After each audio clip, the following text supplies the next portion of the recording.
모월 모일 맑음 새벽 1시가 넘었다. 잠이 오지 않아 책상에 앉는다. 불면의 밤은 언제 끝날까? 내일 하루가 또 두렵다. 나는 어떻게 살아야 할까? 오늘도 뜬 눈으로 이 밤을 지새야 할 것 같다.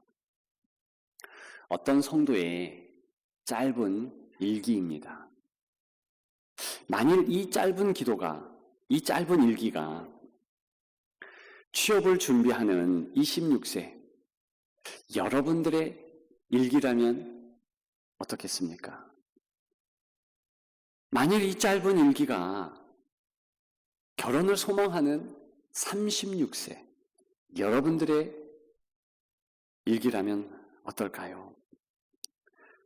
이 짧은 일기가 늦은 출산을 앞둔 46세 여러분들의 일기라면 또한 어떻겠습니까? 이 짧은 고백이 이른 명예퇴직을 앞둔 56세 여러분들의 일기라면 또한 어떻겠습니까? 건강검진에서 암 소견을 받은 66세 여러분들의 일기라면 어떻겠습니까? 만일 이 짧은 일기가 자녀의 파혼 소식에 망연자실하는 76세 여러분들의 고백이라면 어떻겠습니까? 잠이 올까요? 힘들 것입니다. 잠 안 오는 것이 당연할 것입니다.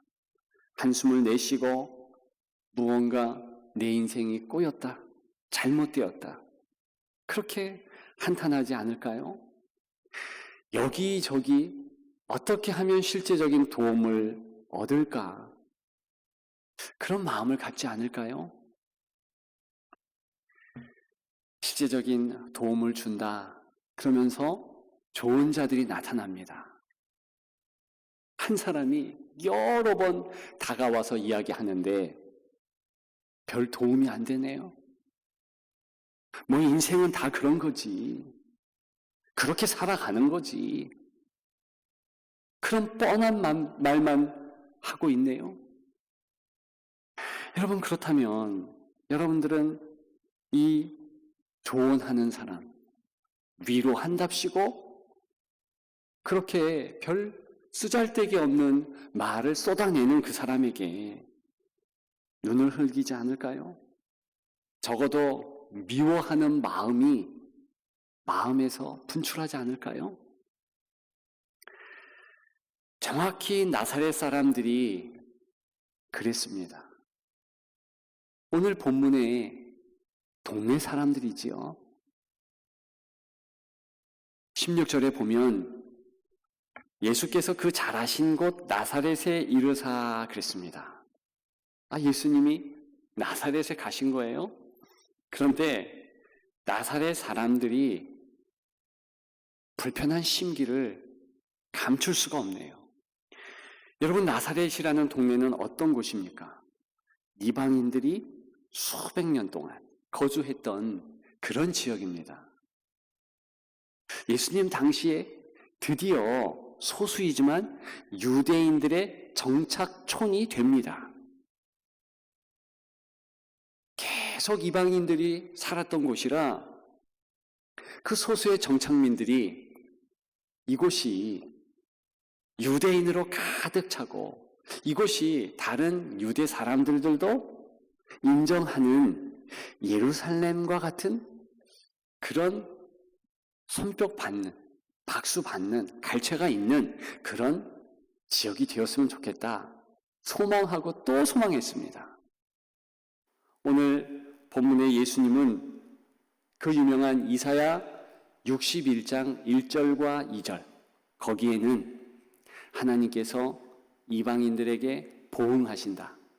보복의 날이라고 하는데 그런 내용을 담고 있는 성경 구절이었습니다.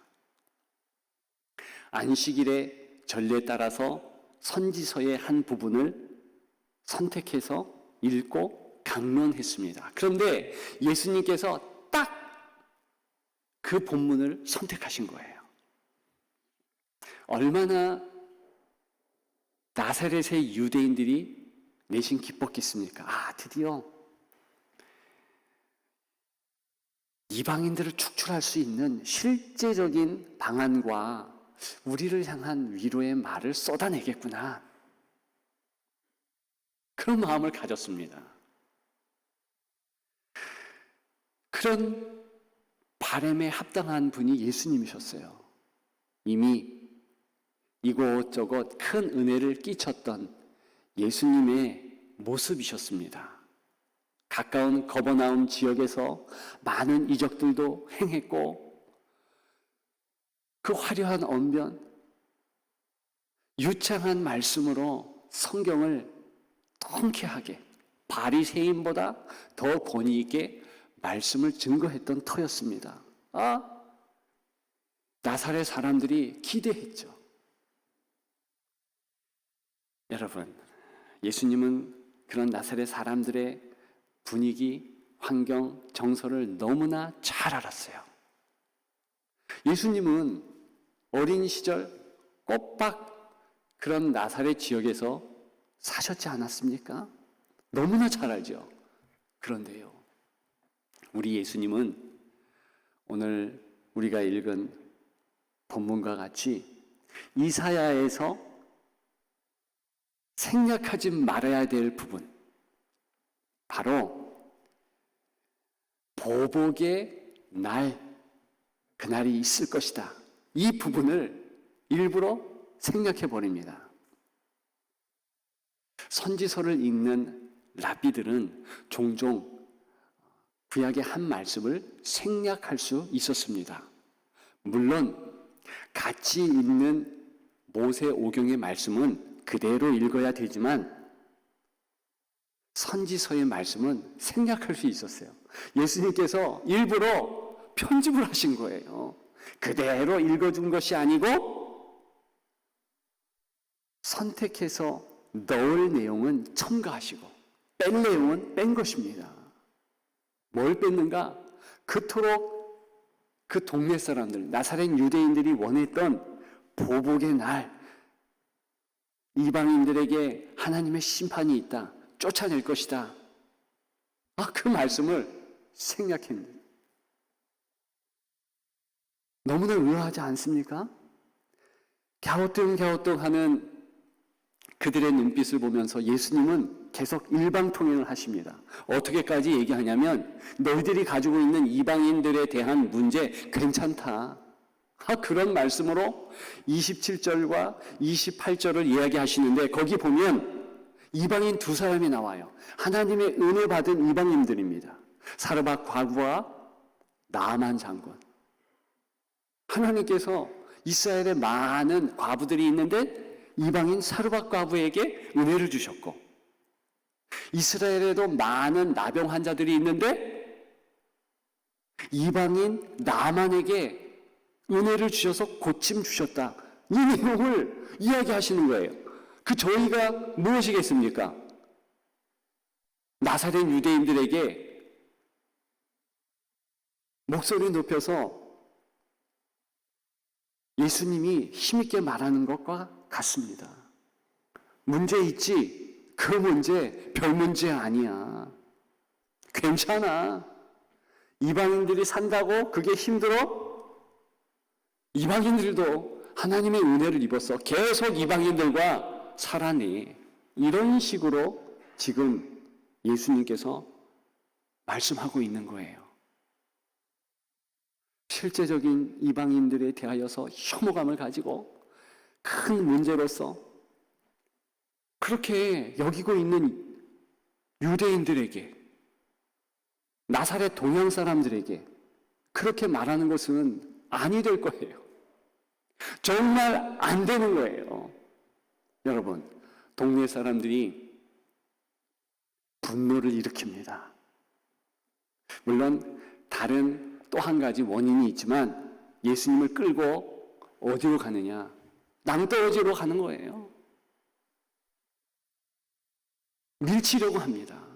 죽이려고 하는 거예요. 왜요? 자신들의 뜻과는 전혀 다른 말을 쏟아낸 거예요. 듣기 싫은 말들을 한 거예요. 여러분, 왜 그랬겠습니까? 그만큼 예수님의 목숨을 내어놓고서 말해야만 할 중요한 내용이 있다는 것이지요. 이거 놓치면 안 된다는 것입니다. 동네 사람들 원하는 것을 말하는 것이 아니라 정말 동네 사람들뿐만이 아니라 모든 성도, 이스라엘 사람, 이방인 할 것 없이 인생이 들어야만 할 내용을 선포하신 것이죠. 너무나 중요한 내용이에요. 여러분, 오늘 예수님은 인생의 모습을 4가지로 오늘 본문을 통해서 조명하고 있습니다. 그것이 무엇이겠습니까? 가난한 자예요. 18절에 나오죠. 가난한 자, 포로된 자, 눈먼 자, 눌린 자. 누구가 지금 이런 모습을 갖고 있다는 것입니까? 동네 사람들. 온 인생들. 그들의 모습은 가난하다는 거예요. 포로 됐다는 거예요. 눈먼 자 됐다는 거예요. 눌린 자 됐다는 거예요. 한 가지만도요, 고대 이스라엘 유대인들은요, 치가 떨리는 단어들이었습니다. 가난한 자. 지금도 우리는 돈이 없으면 많은 문제가 있잖아요. 그런데 이전에 이 가난한 자는 무능한 자의 다른 말이었습니다. 고아와 과부와 같은 격이었어요. 불쌍한 자죠. 의지할 데가 없는 자들입니다. 그런데 자기들을 향하여서 가난한 자라네요. 예수님의 저희는 그런 거예요. 그것 하나만 해도 불쾌한데 포로된 자라네요. 포로, 경기를 일으킬 단어입니다. 왜냐? 바로 윗 선조들이 포로로 끌려갔었거든요. 바벨론으로 끌려가고 온 열국으로 팔려가고 그랬던 역사를 가지고 있는 것이 유대인들이에요. 겨우겨우 고국으로 돌아왔습니다. 그런데 본토에서 밀려서 이방인들이 주로 살고 있는 그런 지역, 나사렛이라는 곳에서 터잡고 살고 있는 사람들인데 1대만 올라가고 2대만 올라가도 그들은 조상이 포로였어요. 그런 자들에게, 그 디아스포라 후손들에게 포로된 자다 그러니까 경기를 일으키죠. 눈먼 자, 눌린 자, 다 힘든 단어입니다. 여러분, 정말로 동양 사람들이지만 나사렛 유대인들은 그런 모습이죠. 왜요? 인생이니까. 예수님은 인생의 모습을 이렇게 4가지로 제시하고 있는 거예요. 그들뿐만이 아니라 어떤 사람이라도 다 그 모습으로 나타날 수밖에 없다. 왜? 인생은 불쌍한 자니까.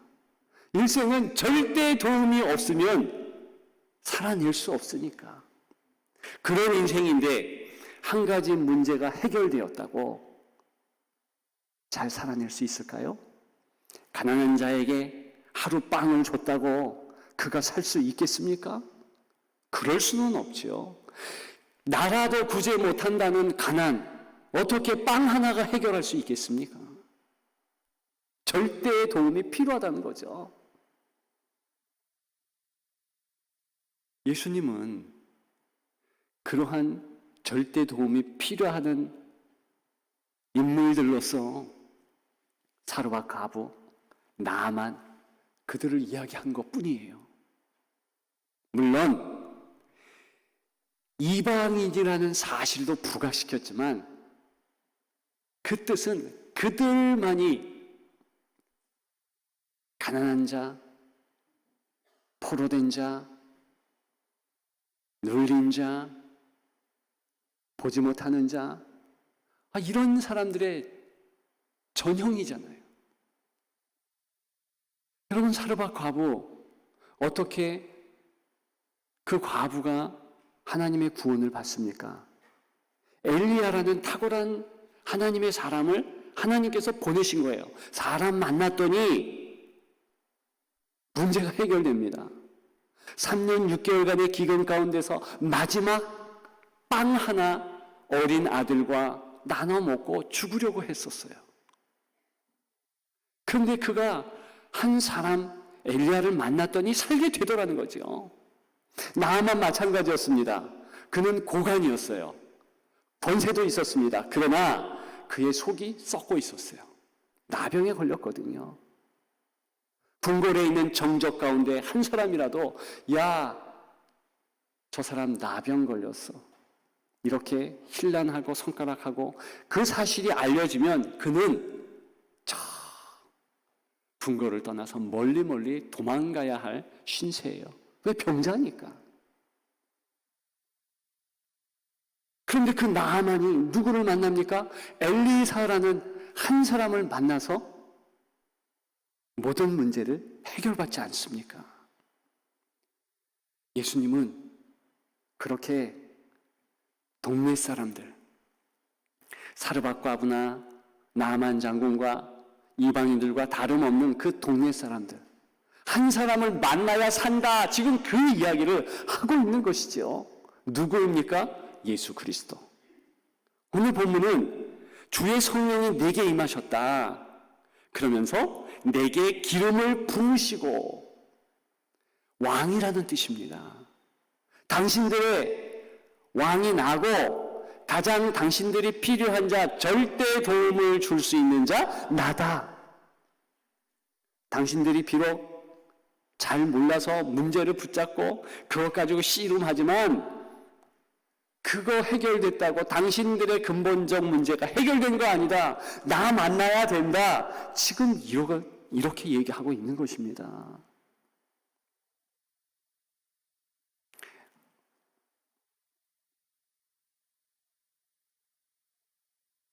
인정하지 않지요. 그럴 수는 없다, 그렇게 여깁니다. 어떻게 우리 앞에 있는, 우리와 같이 일정 기간에 가난하게 과부의 아들로 산 저 예수가 우리의 왕인가? 우리가 절대 도움을 받아야 될 그런 인물인가? 인정할 수 없다는 거예요. 신성모독이라 합니다. 그 죄목 때문에 자기들의 분기와 더불어서 죽이려고 한 거예요. 여러분, 우리는 정말 이 나사렛 사람들이 그렇게 네 가지의 불쌍한 사람인가? 네 가지 모습의 불쌍한 사람인가? 저와 여러분들도 그렇게 불쌍한 사람인가? 잠깐 생각할 수 있습니다. 창세기에 보면 인류를 어떻게 하나님은 저주를 하고 있습니까? 3장 말씀에 보면 죄를 지은 인생을 창세기 3장 14절과 또 17절에 보게 되면, 특별히 17절, 이 14절에는 뱀에 대한 저주가 나오고 17절에는 인생에 대한 저주가 나오잖아요. 그런데 17절에 이런 말을 하나님께서 저주로 하십니다. 평생의 수고에 하여야 그 소산을 먹으리라. 어떤 소산이에요? 흙의 소산, 땅의 소산을 먹는데요. 그런데 그에 반해서 14절에 뱀에게 하셨던 저주의 말씀이 있습니다. 뱀에게 이르시되 네가 이렇게 하였으니 사는 날 동안 흙을 먹는다. 흙을 먹을지어다. 이렇게 말씀하셔요. 여러분 어떤 차이가 있을까요? 큰 차이가 있다고 페시샤의 분임이라는 랍비가 지적했습니다. 저는 그 말에 동의해요. 어떤 말을 했는가? 아니, 저주를 받아서 흙을 먹는다?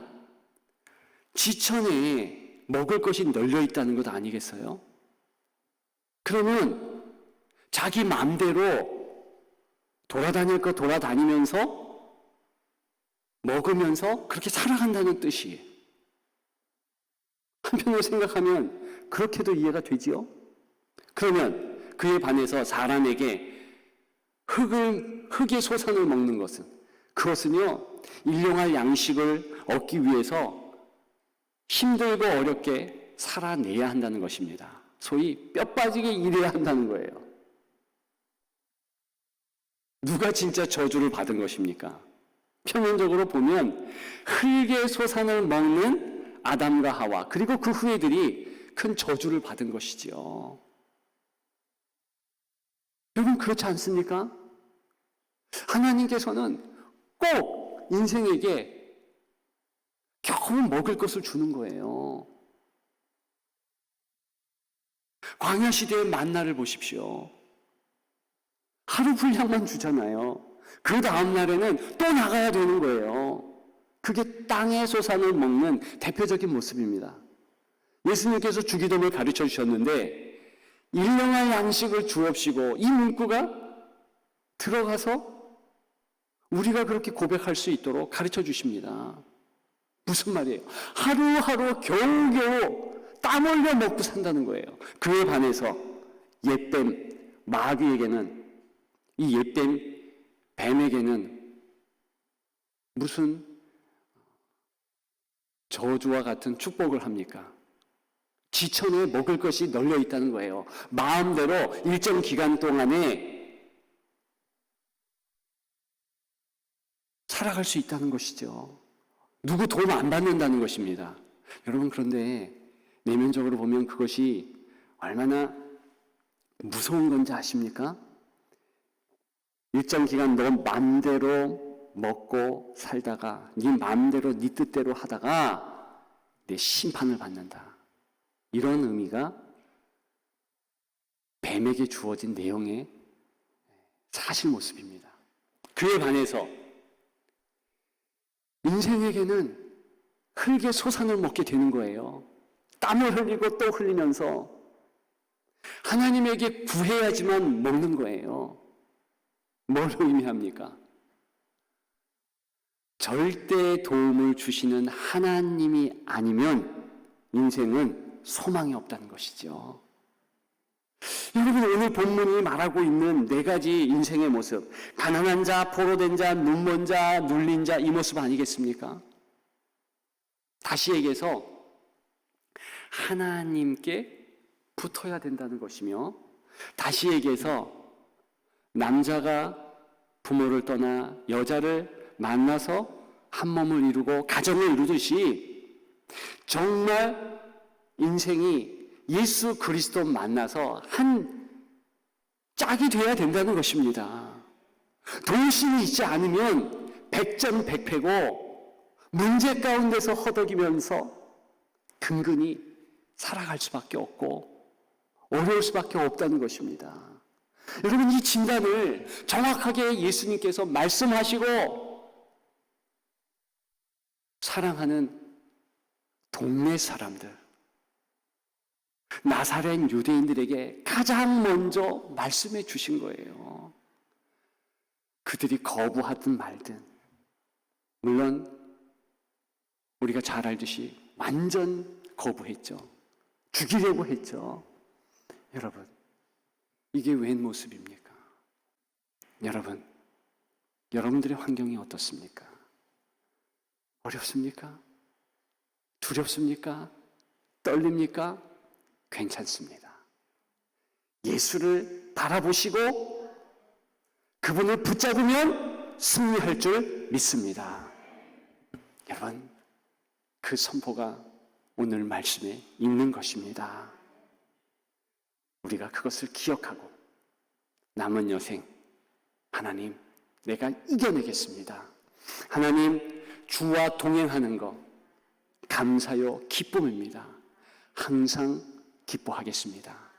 그렇게 고백하시고 나아가시는 여러분들 되시기를 주님의 이름으로 축복합니다.